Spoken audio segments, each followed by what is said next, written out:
喺嗰度打劫，佢哋話好過打劫銀行。啲女人有陣時打麻雀啊，哇驚死你睇唔到佢隻戒指咁樣，就威噶嘛。嗰陣時麻雀館嘅打劫案係多到不得了。咁除咗正規嘅麻雀館之外咧，仲有啲非法賭檔嘅。咁以前嗰啲非法賭檔咧，就好多警察咧做睇場嘅，去包庇佢哋嘅。咁而點解喺呢個76到78、79年係特別多呢啲賭檔俾人打劫咧？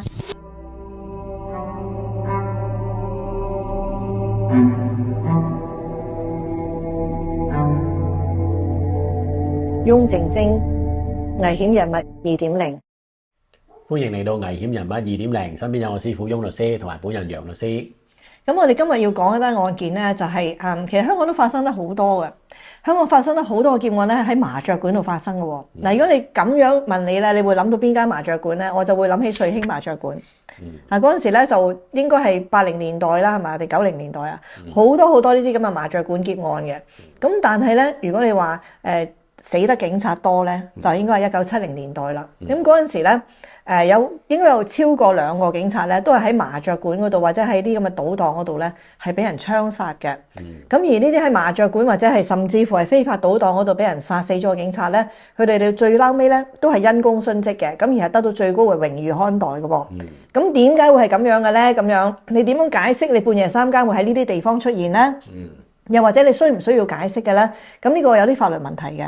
咁不如我哋今日講一講嘅咧，就係比較出名一啲嘅，就係1976年嘅大三元麻雀館嘅槍殺案。咁嗰度咧有個警察，佢個名係叫做蔡冠來。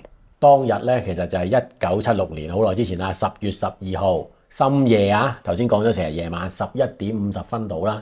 咁咧就係大三元麻雀館嗰陣時咧，就位於九龍深水埗青山道219號啊，嗰個附近。咁咧就嚟閂門啦。咁咧職員喺度點算當日嘅收入啦。咁咧就突然間咧有2個持械嘅男子咧衝入去喎，揸槍。一個係啦，揸住.22口徑嘅手槍。一個咧即係揸好多就揸西瓜刀啊咁啊。咁啊2個咧就喝住就唔准喐啊，攞晒啲現金出嚟咁啦。啱啱嗰陣時咧，蔡冠來警員咧就係喺個麻雀館裏邊嘅，31歲啊蔡冠來。咁佢咧就同嗰個姓陳嘅掌櫃啦，嗰度嘅職員啊陳日全咧就好熟嘅。咁就話咧，佢係等麻雀館收工之後咧，就想揾阿老陳咧就食宵夜嘅。咁呢個係嗰陣時嘅講法。咁呢個案件負責破案嘅咧，當然亦都係神探麥基立其中一個啦。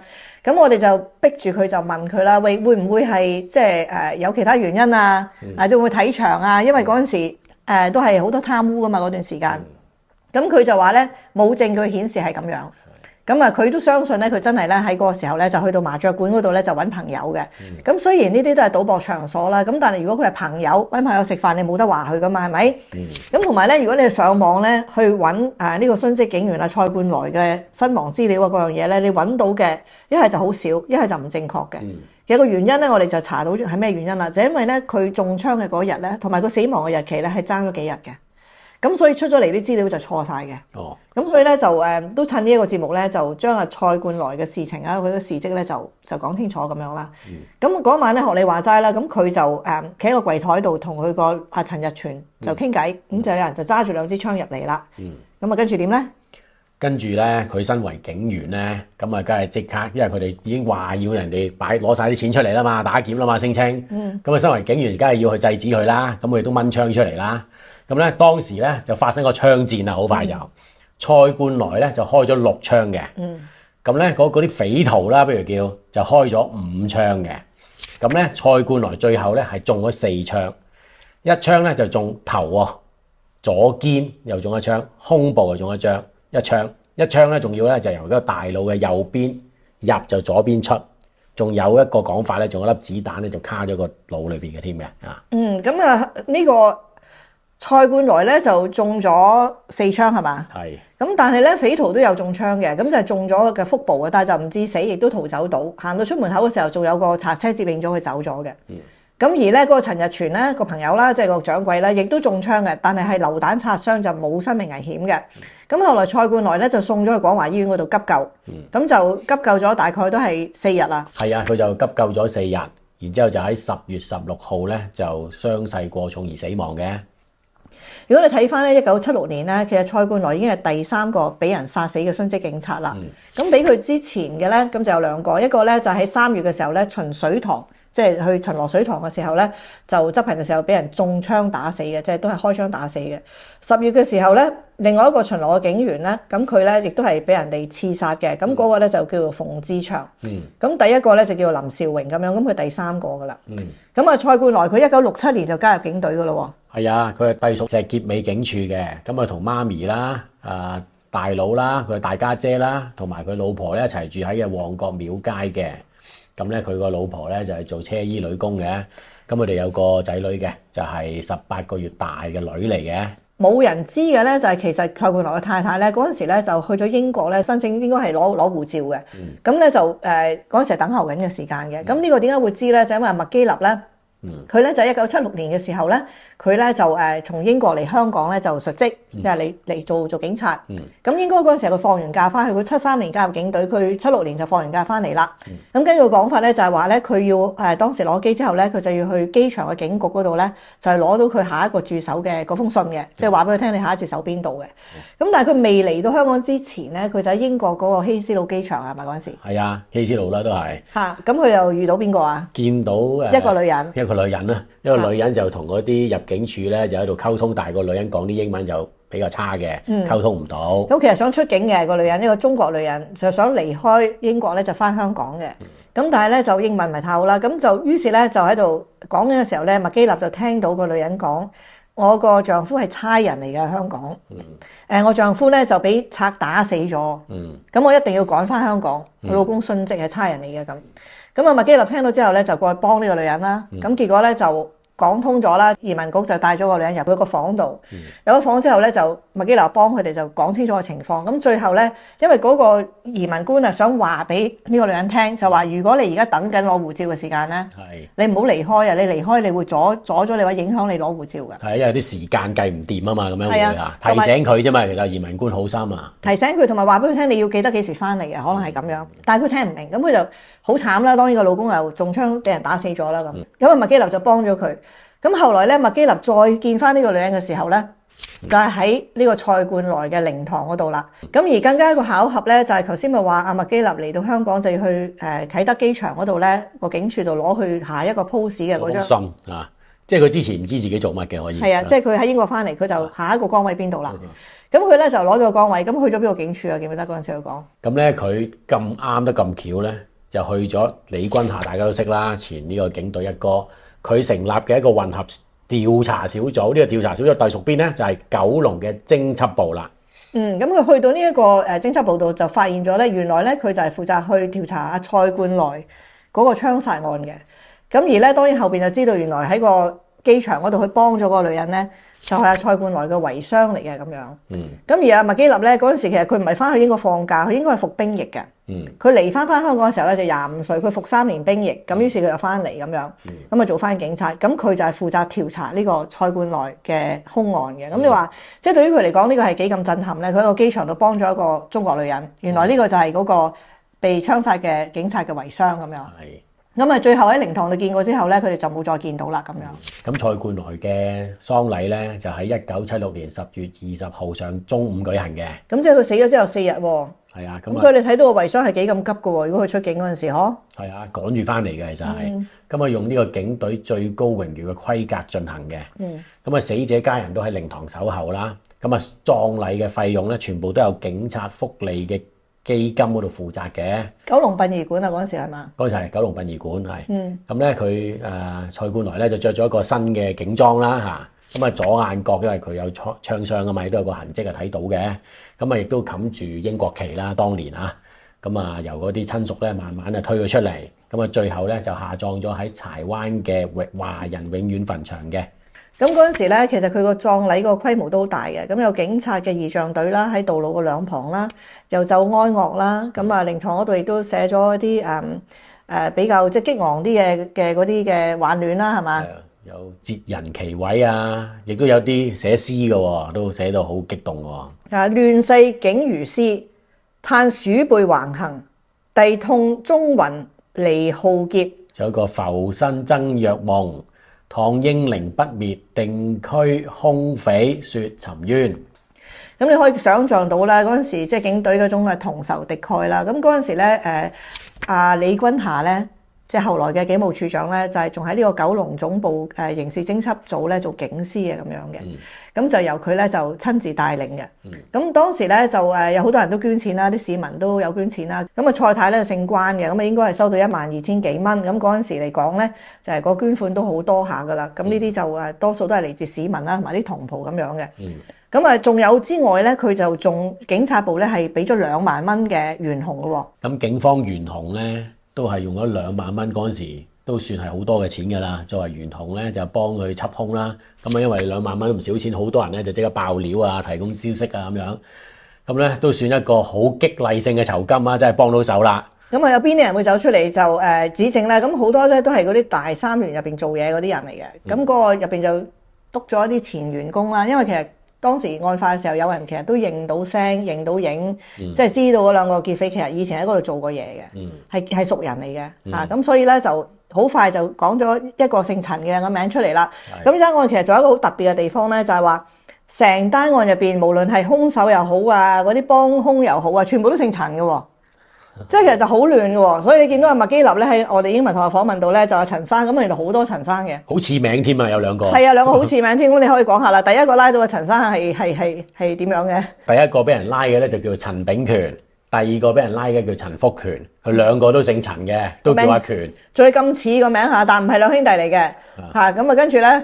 嗱，咁啊，大家留意啊，陳福權先至係真係喺嗰度打工噶，陳炳權就唔係嘅。咁佢咧就係當時因為有2萬蚊嘅即係叫做懸賞啦，咁於是咧就好多人咧就嚟提供線索啦。咁警方係跟咗佢哋好耐嘅，係咪跟咗幾個月嘅？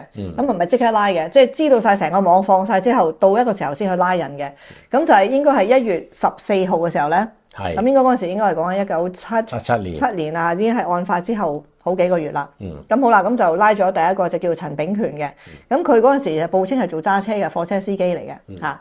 咁啊，第二個咧就過咗幾日之後咧就再去拉啦。咁呢次咧就拉個叫陳福權啦。陳福權咧就以前喺大三元嗰度工作過，職工嚟嘅。咁而家咧即係案發嗰陣時咧就去咗就做地盤工人嘅。咁你可以講下呢個叫陳福權嘅人啦。咁啊拉佢嗰陣時咧，即係嗰個過程咧，其實都幾叫做戲劇性啦。係。咁啊，阿麥基立係同埋佢嘅上司一齊去拉佢啦。係。咁去到嘅時候咧，咁佢就記得咧高過佢幾級嘅嗰個上司咧，就後邊咧就揸住支槍就準備咧就去開阿陳福權嗰度門啦。佢住喺邊度啊？嗰陣時？佢住喺青山道一個舊樓啊，嚇。咁啊，所以就齊嗰啲警員嗰時，麥基立講，成堆警員咁啊，行住個樓梯上去㗎啦已經，你又挨住我，挨住你咁一堆人㗎啦已經係。係因為好窄嘅嗰個位就，咁啊於是咧，麥基立企喺前邊，咁啊後邊有個華人嘅探長咧就攞張槍出嚟，就啱啱好就指住佢就即係咁樣。咁佢咧嗰人高佢3級嘅嗰個即係差人，咁但係佢都頂唔住啦。佢話喂，你唔可以咁樣指住我，一間走火點樣啊？就係即係鬧佢個上司啊，話佢都夠膽啊，但係佢真係驚佢開槍打咗佢㗎嘛。咁好啦，咁啊跟住咧就佢哋諗住，因為佢知道嗰個人有槍嘅，係嗰陣時，所以佢哋就好驚㗎啦，即係開門嗰時好謹慎嘅。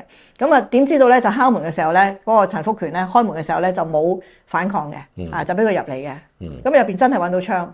咁咧一入到去咧就係得陳福權一個人啦。咁佢即刻投降。咁喺裏面搜查咧揾到一支.22口徑嘅手槍，嗰支槍都好特別嘅喎，就係咧。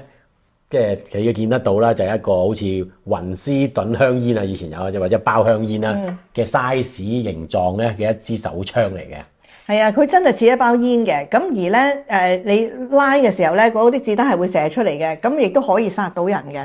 咁但係咧就呢個手槍咧，就呢隻叫煙仔手槍咧，其實就好危險嘅，因為好容易你袋喺袋度咧射到自己一隻腳嘅會，或者射到個頭喎。咁啊係啦，咁啊於是呢個陳福權咧就好奇特嘅喎，咁佢哋就拉咗佢啦，拉咗佢之後咁啊，梗係希望佢講晒成件案出嚟啦。好，咁到呢個時候為止咧，即係拉咗2個人啦，咁啊即係陳炳權同陳福權啦。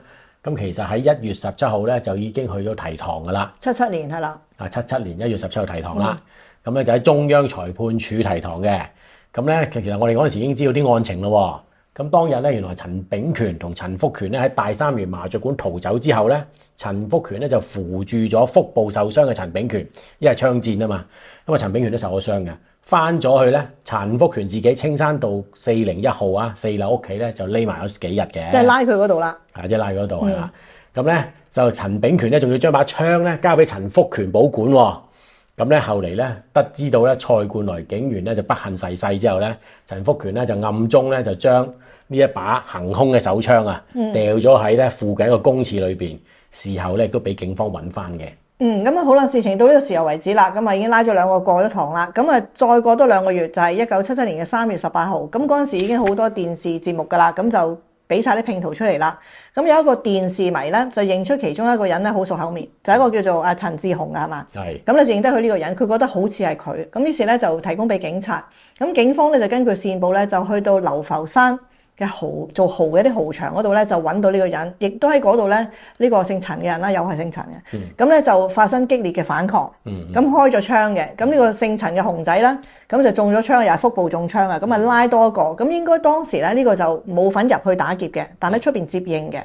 咁到呢個時候就已經係捉咗3個咯喎。咁好啦，捉咗咁多人之後咧，嗰個案情成件嘢點樣咧，就開始越嚟越明朗啦。咁咧就中間咧其實一共牽涉5個人嘅，咁仲有一個叫做福仔同埋狗仔嘅。咁呢個福仔同狗仔咧又係姓陳嘅。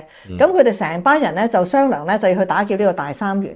咁案發之前嗰幾日咧，連續幾日都去踩線，都想行動噶啦。但係第一日麻雀館太多人冇做，第2日街口有3個警察冇做，咁啊等到第3次再去嘅時候咧，先至動手。咁咧有一個福仔噶嘛，咁啊講下呢個福仔啦，又叫有個福字嘅，但係唔係嗰個陳福權啦。咁呢個福仔咧，因為咧頭嗰兩次都失敗啊嘛，因為太多人同埋有3個警員啊嘛，佢覺得唔對路咧，就拆夥離開咗嘅，就冇參與呢一次嘅劫案嘅。咁最後呢個福仔去邊咧？竟然咧就去咗俾警方扣留咗喺警察大樓8樓兇殺調查局啊！其實你話佢扣留，你不如叫收留好過啦。因為麥基立咧就講咧，其實咧就呢個人咧喺嗰度住咗好耐嘅，喺呢個警察總部。咁咧就我都唔知點解警察總部可以俾人住嘅咁樣。咁啊，即係話見到朝朝早就刷牙洗面啊咁。係啊，你朝朝早就見到嗰個證人保護嗰個咧，就拎住個杯拎住個牙刷咧，就走喺嗰個警察部嗰個洗手間度刷牙。咁佢就住咗喺警察局住咗成咁多個月嘅。可能嗰陣時嗰個證人保護嗰個規模咧就冇咁好啦嚇。咁而家有啲叫安全屋啊嗰啲咁樣。咁以前咧就住警察局嘅咁樣。咁就住咗好多個月，咁啊麥基立仲同佢 friend 咗添嘅，咁就因為咁樣咧，佢哋就慢慢就攞到晒啲線索咧，就破案啦。咁到最拉尾咁件案咧，就去到高等法院審訊啦。案件咧就去到1977年嘅10月5號，咁咧最後咧就由5男2女嘅陪審團咧退庭商議咧，就咧裁定咗，首先佢哋全部都係告咧陳炳權、陳福權就俾人告埋謀殺嘅，咁咧其他咧陳志雄咧就俾人哋告咧呢個串謀行劫啦。咁最後結果係點咧？陳炳權咧就謀殺罪名成立嘅，咁咧就判處死刑，後尾就變咗呢個終身監禁啦。咁陳福權咧就係呢個串謀行劫罪成嘅，謀殺罪唔成喎佢。但係改判誤殺啦。咁咪好彩啦，誤殺，咁啊判咗咧就係入獄9年嘅。咁咧，其餘咧陳志雄咧串謀行劫罪嘅成立喎，就判咗入獄5年嘅。咁至於阿福仔，因為做控方證人就冇告啦。咁啊狗仔咧就一路都拉唔到啦，就係在逃人士啦咁樣。咁啊案件就去到呢個位咧，咁就叫做告一段落，就全部都拉晒啦。咁亦都佢哋就以呢個英勇殉職咧離家去呢個蔡冠來咁樣。咁好啦，咁我哋同樣嘅案件咧，其實過咗2年之後咧，好近似嘅又發生咗啦。咁今次咧又有一個警長，又係喺啲賭博嘅地方度咧就發生槍戰，咁又係有人去搶呢啲嘅賭檔。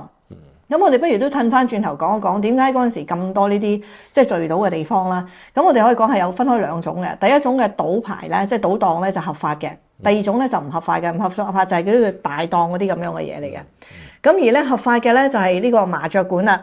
咁麻雀館咧係喺1956年嘅時候咧開始發牌嘅。咁咧就全香港九龍咧就發咗144個牌係嘛？係啊，因為咧係跟翻麻雀嘅數目，嗰副牌有幾多粒麻雀去組成嘅。就講成144嘅，咁個政府咧都有心思啊。咁啊講咧就係叫做麻雀館啦，我哋叫做麻雀館。咁但係如果你睇翻英文咧，佢叫做麻雀學校嘅，即係佢係以學校嘅形式咧嚟發牌。咁呢個先奇怪咧，你覺唔覺得？因為香港法例咧就係禁止賭博噶嘛，齊都係學下打麻雀噶嘛，唔係賭博咯。咁其實呢啲係明知係賭錢嘅，咁但係咧發牌就發 school 咁樣，你英文嗰度係講學校嘅。咁尤其是係講緊呢個40-50年代一路去到70年、80年，都好多人中意打麻雀。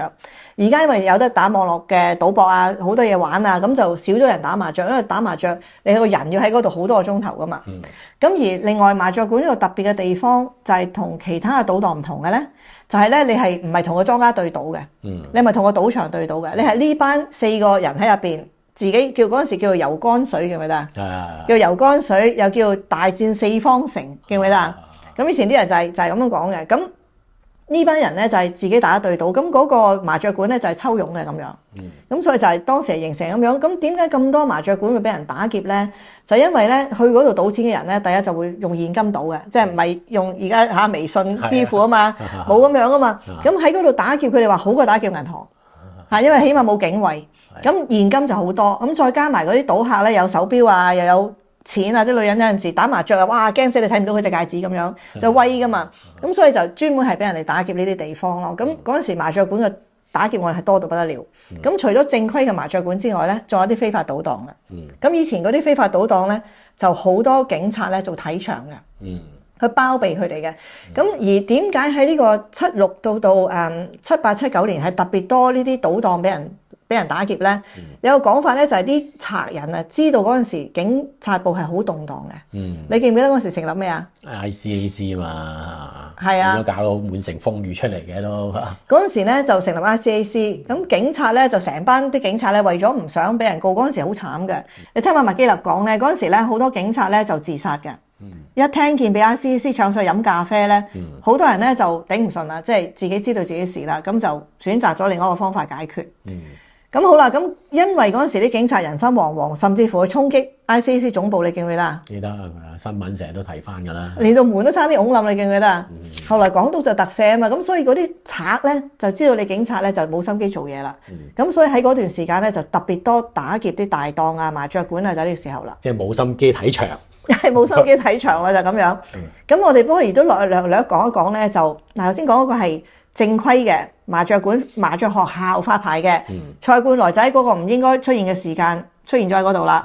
咁但係因為嗰陣時 CID 係24小時陀槍、24小時工作，咁所以佢見到有劫案發生，佢一定要挺身而出，因而死亡。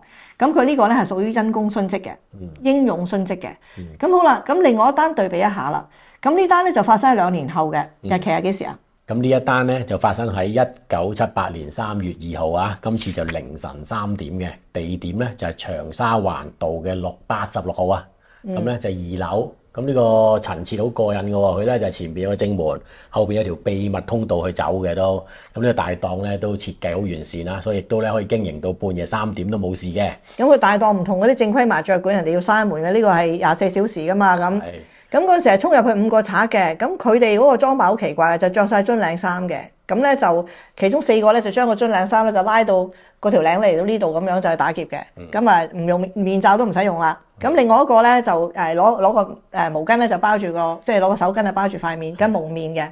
入到去之後咧，咁佢哋為咗咧要俾人知道咧，佢哋唔係流料嘅，就即刻咧就向天開槍，砰咁就話打劫啦。咁啊叫啲人攞晒啲錢出嚟。咁佢哋志在就係攬晒台面啲錢，同埋搶晒啲人啲首飾嘅，啲手錶啊嗰啲咁嘅嘢。咁就大概咧嗰晚咧，佢哋就搶咗2萬蚊。咁本來都好順利嘅，咁點知道咧就聽見咧佢哋守漏咗個地方，因為係廁所。佢見到呢個情況 ，OK， 全部控制啊嘛，冇諗到就廁所入邊匿咗個警察。其實佢嗰陣時都係可能去完廁所出嚟嘅。咁佢就聽到出邊發生啲咁嘅事，咁個警察咧就話俾人聽咧，就即係話大聲嗌啦，我係警察啦，你哋唔好打劫啊，即係你哋放低支槍啊。咁喺廁所走出嚟嗰個咁英勇，大聲叫人哋放低晒啲槍嗰個咧，就係一個休班警長，叫做劉澤武，編號係7856嘅。佢駐守邊度咧？就係九龍警察總部特別任務小組噶。佢負責咧係偵查各種非法活動，包括掃黃喎。咁咧佢咧因為佢係一個特別嘅職務啊，所以咧隨身咧都佩戴住警槍噶。咁根據嗰陣時嘅警察通例第20條咧，就講明如果你係一個配槍嘅警員啦，警員都好啦，咁你係見到事故嘅時候，你必須係要仍然都係執行職務嘅，即係冇咩休班唔休班嘅。咁佢咧就表明咗自己係警察，就叫啲賊擺低支槍啦。咁但係得到嚟嘅反應咧，就係其中一個賊應該後來知道姓何嘅，就開槍向佢啦，咁兜頭打嘅，咁啊中鼻係嘛？係啊，中咗鼻尖，即係擦過，但係都好傷咯，定係嚇？咁佢嗰陣時係跌咗喺地下㗎啦，已經。咁跌咗喺地下呢，啲即係嗰啲壞人啦，啲賊咧就恐嚇咧，就話如果你唔出嚟投降，或者你再還擊嘅話咧，我殺晒呢度啲人咁樣。咁嗰陣時到最拉尾嘅時候咧，個警員咧都想掟支槍出嚟嘅，佢係掟支槍出嚟嘅，即係唔好去傷害其他人。但係咧嗰啲壞人行到去咧，就兜頭再補一槍，殺咗佢嘅。係啊，佢係中咗一槍嘅，跟住就倒地㗎啦。咁佢嗰陣時咧就嗰啲賊就話啦，要佢繳械啦，即係因為嗰陣時已經知道其實根本強弱懸殊嘅，佢自己就係揸住一支槍，咁但係出邊有5個賊入去喎。咁跟住嗰啲賊就恐嚇就話，如果你唔繳械，即係你唔抌低支槍咧，我就殺晒出邊啲人。咁而且你睇到呢班悍匪，咁嗰陣時呢個劉警長係嘛，已經係中咗槍瞓喺地下啦。咁佢就話好啦，你唔好傷害啲無辜人，佢就將個槍掉出去。但係佢支槍掉咗出去之後咧，嗰啲賊係冇放過佢嘅。係嘛？佢就對住個頭開咗一槍就殺咗佢。殺咗佢之後，仲攞埋佢支配槍。咁嗰支槍咧都有個編號嘅，就係12079，仲要印住 RHKP，即係當年皇家香港警察啦嚇。嗰時有個 R， 咁後來回歸咗之後個 R 字，支槍個 R 字點啊？刮咗佢啊？我唔知喎，應該一定要刮啦，係嘛？定係可能換嗰陣時換咗佢就取締咗咁樣啦，刮就真係好誇張。依家用啲新槍㗎啦，一定啊，咁啦。咁啊，後來咧，咁你睇翻呢單案同阿蔡冠來嗰單咧，跟住落嚟啲嘢就好似㗎啦。咁第一咧就係警察部咧就懸紅呢個2萬蚊，咁但係咧唯一唔同嘅咧，仲有一個叫暗花嘅喎。係啊，10萬蚊暗花。好多10萬蚊。咩叫暗花咧？嗱。如果係懸紅2萬嗰個正式嘅 official 嘅出嚟㗎啦，暗花咧就另一樣係咩咧？就喺警察內部喺辦案經費嗰度撥出嚟，就唔係公開報銷嘅啲錢嚟嘅。咁所以咧呢個暗花咧就唔係公開報銷嘅一個記錄嚟嘅。咁總之咧就頭尾就12萬啦。咁就同蔡冠來單案一樣啦。你有咁嘅懸紅咧，就好多人出嚟報料啦。咁亦都好快咧就拉晒啲涉案人士啦。咁一共幾多人啊？最後咧一共咧就有6個人受審嘅。咁呢個審訊啊，同埋個結果咧，同頭先嗰單案都非常相似喎。咁咧就有一啲咧就係被判咗呢一個謀殺啦。咁啊，當然係呢一個終身監禁啦嗰啲。有啲咧就係誤殺啦，有啲係行劫啦。咁咧又有啲咧係做咗污點證人督佢哋，又有一個咧係仍然在逃咧，係拉唔到嘅。咁即係同之前嗰單案其實好似嘅，嗰單案就有一個叫狗仔嘅，就唔見咗啦，揾唔到啦。咁好多佢走去荷蘭嘅嗰陣時。咁咧就有一個姓陳嘅，咁又係嗰個又係揾唔到嘅，咁所有嘅嘢都好相似。咁好啦，咁有咩唔相似嘅咧？就係呢一單案嘅嘢起爭議嘅。嗰陣時咧有啲社會人士就話咧，點解呢個劉澤武呢個警長會喺凌晨3點鐘嘅時候去一個秘密賭檔啦，即係叫做秘密賭檔或者係叫做大檔啦，喺嗰度出現嘅咧咁樣。咁就一路咧就好多人喺度講咯。咁嗰陣時叫做警察嗰個警民公共關係科咧，冇辦法啦，就要出嚟解釋。咁但係佢個解釋咧就係冇解釋嘅。咁佢就話咧，我哋到而家為止都唔知點解呢個警長會喺嗰個時候出現喺呢個非法賭檔。但係因為根據當時嘅警察通例有一條，無論佢因為咩原因喺嗰度都好，佢都係做咗佢嗰個本分，佢都係出嚟想阻止呢個罪案發生，佢都係殉咗職，所以咧都係以警隊最高榮譽咧，同埋係承認翻佢係叫殉職呢一個角度咧去處理嘅。咁佢係殉職同唔係殉職咧，就對於佢嘅家人嘅影響好大啦，係咪？因為佢嗰種賠償啊，同埋嗰個榮譽啊，係啊，佢嘅葬禮咧係非常之有榮譽嘅。咁咧，警務處長咧，當年就係施禮榮咧，都親自嚟致祭嘅，就係喺3月8號咧喺紅磡嘅世界殯儀館嘅。咁咧，仲有好多當年嘅猛人喎，有呢一個好多高級警務人員啦，包括咧港島區嘅指揮官簡乃善啦，九龍區嘅指揮官武毅啦，仲有刑事偵緝處處長咧就關賢喎。仲要咧喺殯儀館嘅門口咧有一隊嘅機動部隊咧就作最後敬禮嘅，總數參加嘅人咧有成500人咁多嘅。咁佢最後喺柴灣永遠墳場嗰度落葬啦。係啊，咁警隊樂隊咧都派咗2個號角手喺個墳墓旁邊咧就吹奏呢個叫哀樂㗎嚇。咁都係叫做極盡哀榮啦。咁呢個冚英國國旗啊，真係一定㗎啦。咁而呢一個劉警長咧，佢嗰陣時係結咗婚嘅，佢個太太咧係中環警署嗰度咧都係女警嚟嘅。